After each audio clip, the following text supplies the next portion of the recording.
Hello mga kalabs, ngayon magluluto ako ng adobong manok. Mga kalabs, sinugasan ko na pala yung manok at saka minarinate ko na sa garlic. Next, nilagay ko yung pamintang durog at saka pamintang bilog. Pagkatapos ko inalo-halo, nilagay ko na yung toyo. Pagkatapos sa toyo, vinegar na naman.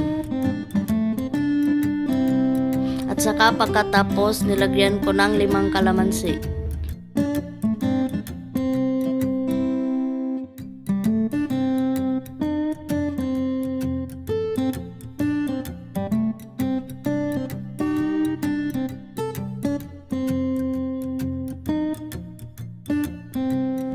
At saka nilagyan ko ng brown sugar 1 teaspoon.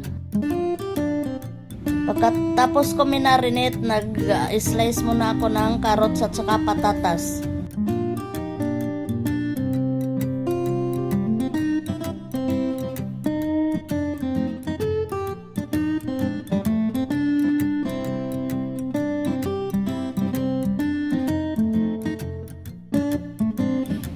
Mga kalabs, after 10 minutes, minarinate ko yung manok, sinalang ko na sa kalan.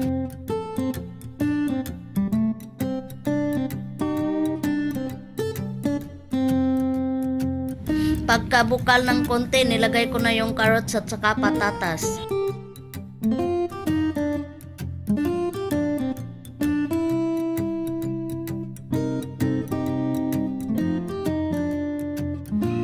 Mga kalabs, hindi ko na nilagyan ng tubig ang manok kay kusa siyang magtubig. At saka nag-slice ako ng bell pepper at saka sibuyas bombay. At saka nilagyan ko na ng oyster sauce.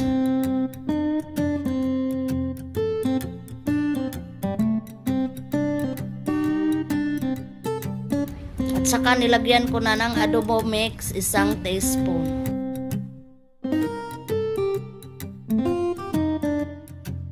Nilagyan ko ng maliit na tubig yung harina para maglapot ang adobo.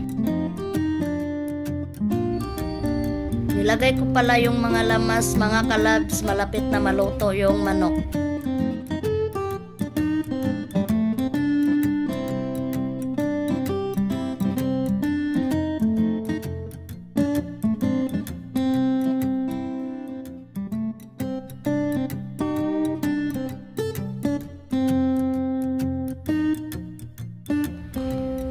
At saka huli ko nilagay yung tinunaw kong harina.